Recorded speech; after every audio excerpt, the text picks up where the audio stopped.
And get started here. Glad to see everyone that made it online and also in person here in the room. So my name is Teresa Wilhelmsen. I'm the Utah State Engineer and Director of the Division of Water Rights, and I just want to welcome everybody that came out. I would like to start with just an introduction of the staff that we have here today, and I think it's helpful for you to kind of put a face with the name.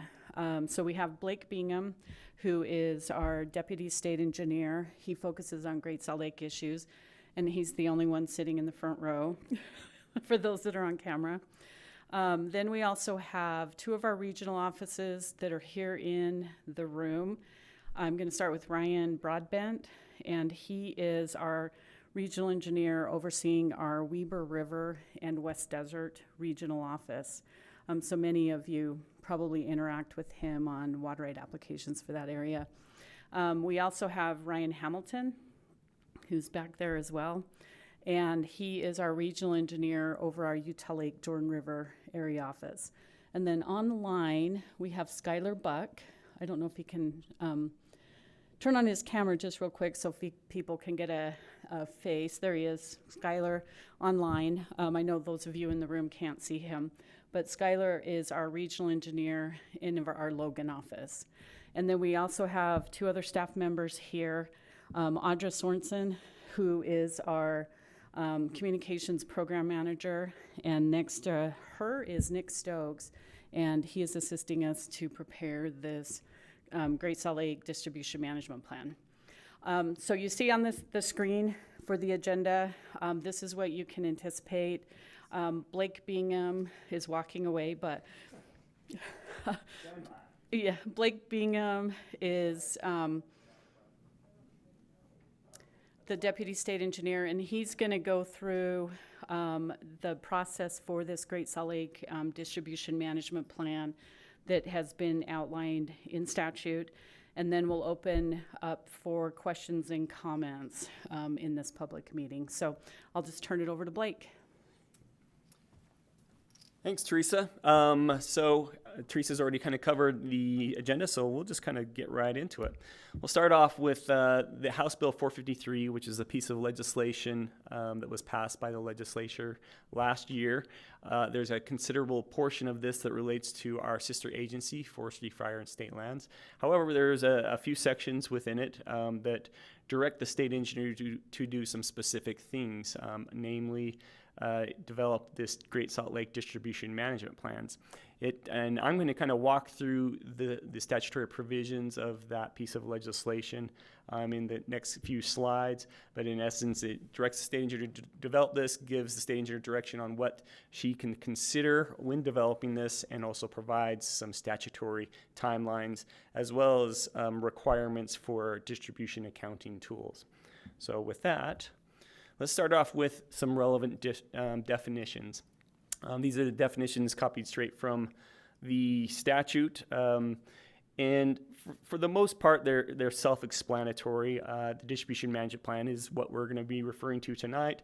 The Great Salt Lake Comprehensive Management Plan is that plan that Forestry and Fire State Lands are the point agency. There is an existing one. They're undertaking an effort to update that. From my understanding of it, it may not be updated until this distribution management plan is in place or adopted based on the timelines. The Great Salt Lake Meander Line is the same term that's defined in Forestry, Fire, and State Land section of code, and I've put it in parentheses, which says the official meander line completed in 1966 of the Great Salt Lake unless otherwise established by court order or negotiated boundary settlement. That comes into play defining which water rights we're looking at in this distribution management plan. Probably one of the more important definition is this Great Salt Lake water right. And this has a very specific meaning. I think the term itself seems broad, but really it's a water right that allows for the diversion of surface water or groundwater from a point below the Great Salt Lake Meander line and that contemplates the recovery of salts or another mineral or element as defined in Section 65 Alpha 17101 from the water resource by precipitation or otherwise. So to put it in lay people's terms, it would be kind of a mineral extractive water right, or a water right associated with those processes, I should say. And then finally, Great Salt Lake watershed is essentially looking at the entirety of the Great Salt Lake Basin, including the Bear River, the Jordan River, the Utah Lake, the Weber River, and the West Desert. So moving on from relevant definitions, let's start off with kind of an important provision, and that is the no later than date that the legislature has directed us to complete this by. Often when we do groundwater management plans or other distribution plans, it's kind of open-ended. We don't have a statutory time frame in which we must adopt, and usually they take several years. In this case, the legislature was kind enough to give us 18 months in order to go through this very complex and nuanced process and have it adopted no later than October 1st, 2025.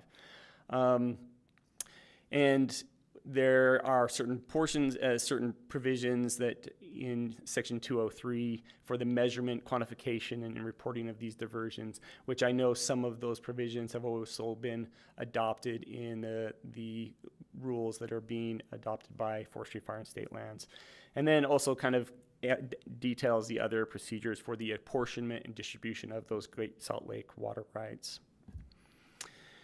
The legislature has kind of given us some various things to look at in the development of this distribution management plan. Some of it includes the hydrology of the Great Salt Lake watershed and as they affect those Great Salt Lake water rights, the physical characteristics of the lake, its elevation, its salinity, the strategic plan that was prepared by the Great Salt Lake Commissioner and approved by the governor. Also, those Great Salt Lake water rights, the measurement, apportionment, and appropriation of those. And these slides will all be available on our website following the meeting. And this recording will also be available on our website. So you're welcome to continue to take photos of the slides, but I might save you a couple clicks. Also, there's this provision, Roman numeret 7 there, quantity of water approved for beneficial use within the Great Salt Lake me underlined by division as defined by 73.330. Those are change applications that are associated with forestry, fire, and state lands, wildlife resources, and state parks, where they would acquire water and file change applications on them for the for beneficial use within the Great Salt Lake. Also, the quantity of water within the lake, the volume of water, the Great Salt Lake Comprehensive Management Plan that we referenced earlier, the different type of beneficial uses in the water rights, and then other relevant factors. So just that's the catch-all, right? So it kind of opens it up to other things that the state engineer might want to consider in the adoption of this plan. Some other considerations.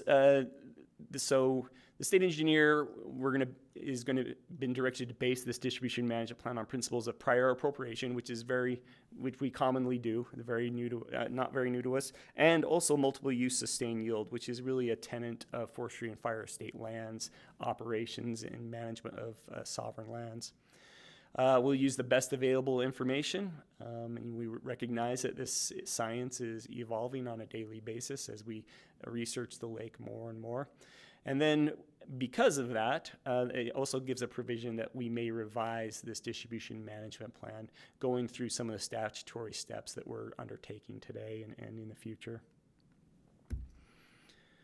So a big part of the distribution management plan is to establish a priority schedule. And so on those cards that you may have received, there's a little QR code on the back. We've actually, on that landing page for which that QR code goes, there is a draft priority schedule of the Great Salt Lake water rights already there in place. Again, I want to emphasize the word draft, right? These are the water rights that we've identified, the Great Salt Lake water rights that we've identified, and we've simply listed them in priority date order.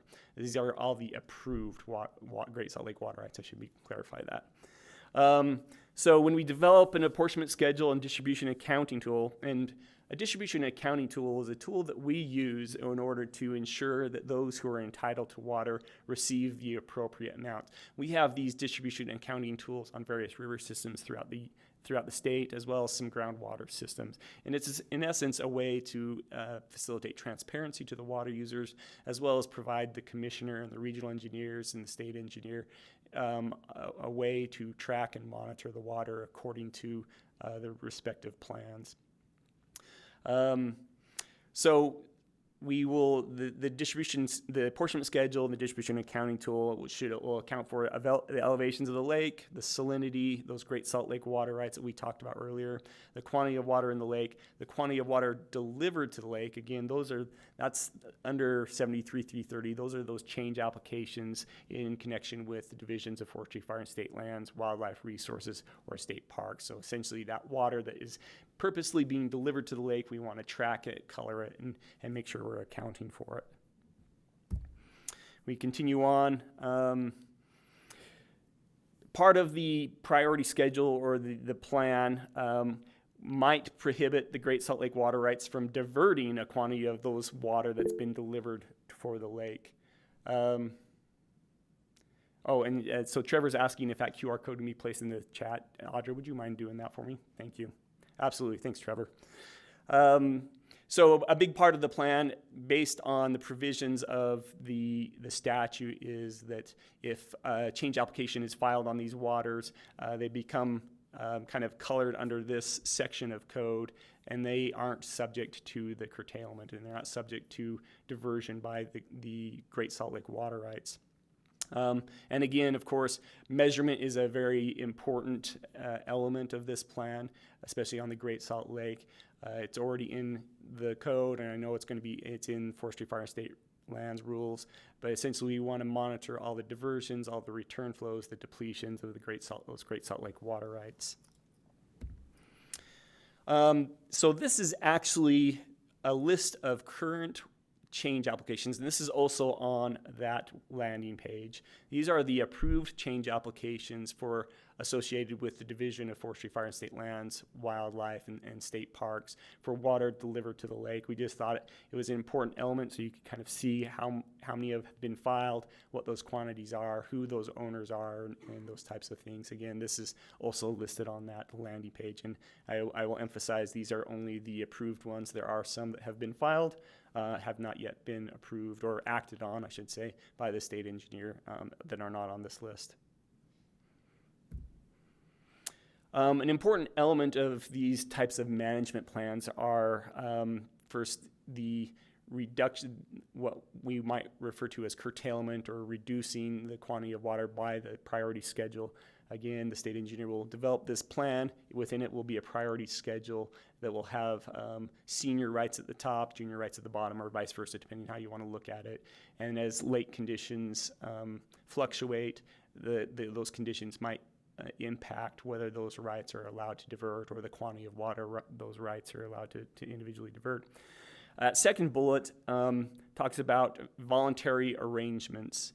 We recognize that there may be voluntary arrangements among the different water users on the lake that might mitigate part of this plan, and so this just allows for some of those voluntary arrangements, such as those entered into by Compass Minerals and Forestry, Fire, and State Lands recently.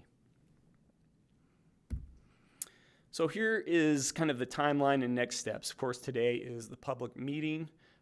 Following today, there's a 60-day comment period. The next screen will have as well as those cards we handed out, has the information for sending comments in. That should last through December 23rd. And then we kind of fast forward to kind of the end of the period. Now, we may decide to have additional public meetings. The statute only requires to have at least one public meeting, and that is this. There may be follow-on public meetings. There may be additional work group meetings, those types of things. But I just wanted to show the statutory requirements.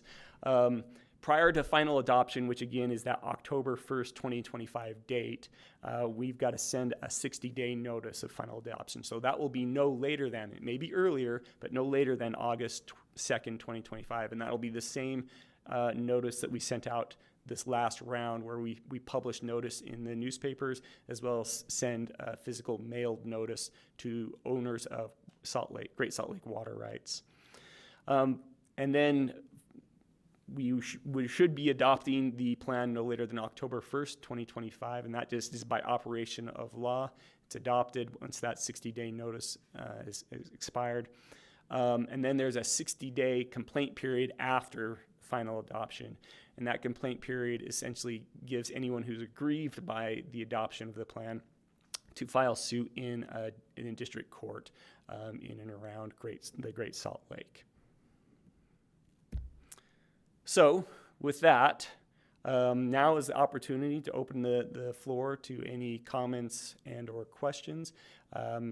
We will receive your comments. We do have a microphone that if you do have a comment or question, we just ask you to speak in the mic so that for the benefit of those who are participating online as well as for the record. Again, we're going to keep a record of this. Any comments you make will be added to the record for this distribution management plan.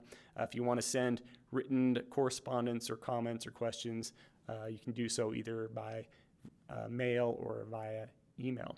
And if there are any questions, do our best to answer them. If they're really hard, I'll pass them off to Teresa. So, sure.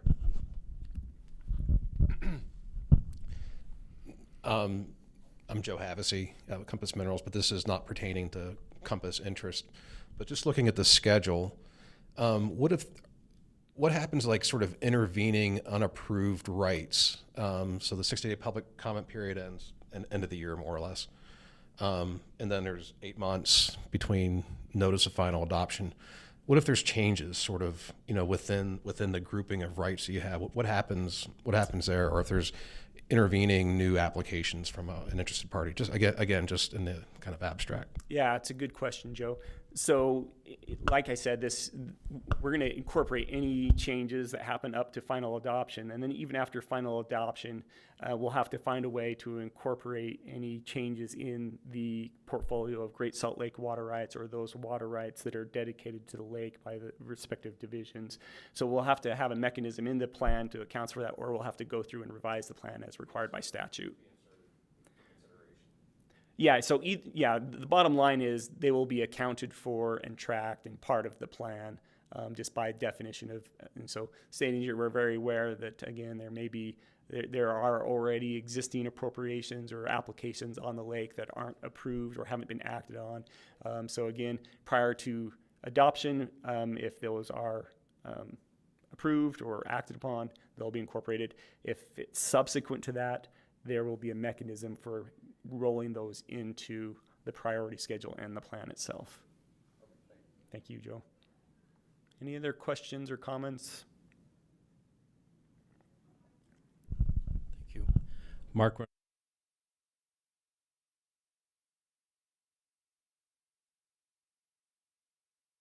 Or does it include both the north and the south arm? It's the entirety of the lake. Now, are you referring to the elevation of the south arm? Well, just how the focus of the plan will be on north and south. In the entirety of the lake and all bays. Okay.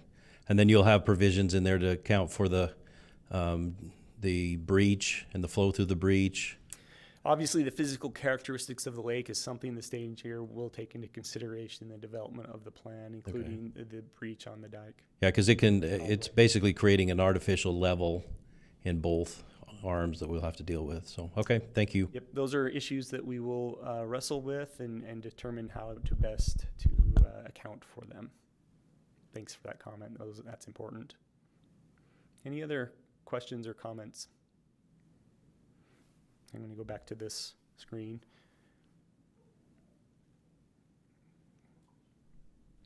I'd say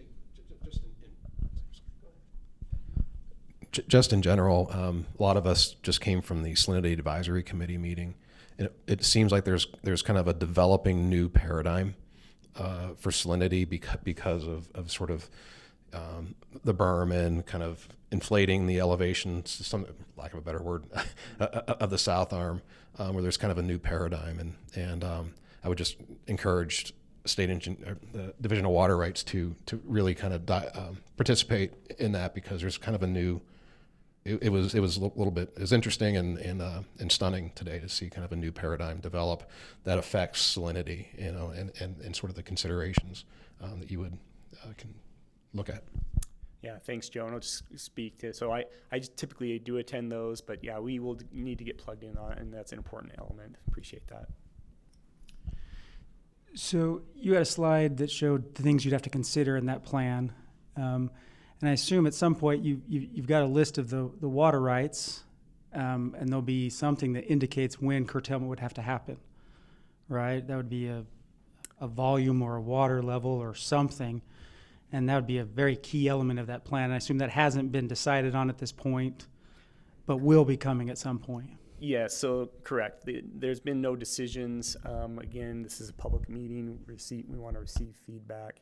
Obviously, lake elevation is one of those things that we may take into consideration, as are these other elements, salinity and these types of things. So, but yeah, there's going to have to be some type of condition that reflects how the state engineer manages the priority schedule, as we've seen in other types of management and distribution plans.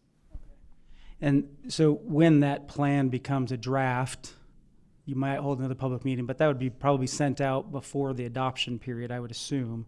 A draft of that plan would come out so that we'd have another comment period to react to that draft. Teresa is nodding her head up and down, so yes, we will look to do that. I wasn't going to commit, but she is. But yeah, that makes sense, right? I mean, the ultimate objective of this is transparency and to get the best possible distribution management plan that makes sense. So we don't want to do it in a silo. Any other questions, comments? Okay. Teresa, do you want to add anything? Any final thoughts? Is any online questions? Oh, yeah. I didn't see any other chats other than Trevor's request to put the QR code. Let me see. I'm pulling it up. Nope. Nothing online. Anyone online? Speak now, forever hold your peace. Well, not forever. You can always send us comments later. But okay. Well, with that, I guess we will conclude this public meeting. Appreciate everyone's participation, and we'll stick around. If there are any questions and you want to have a discussions offline, we can do that as well. Thank you, everyone.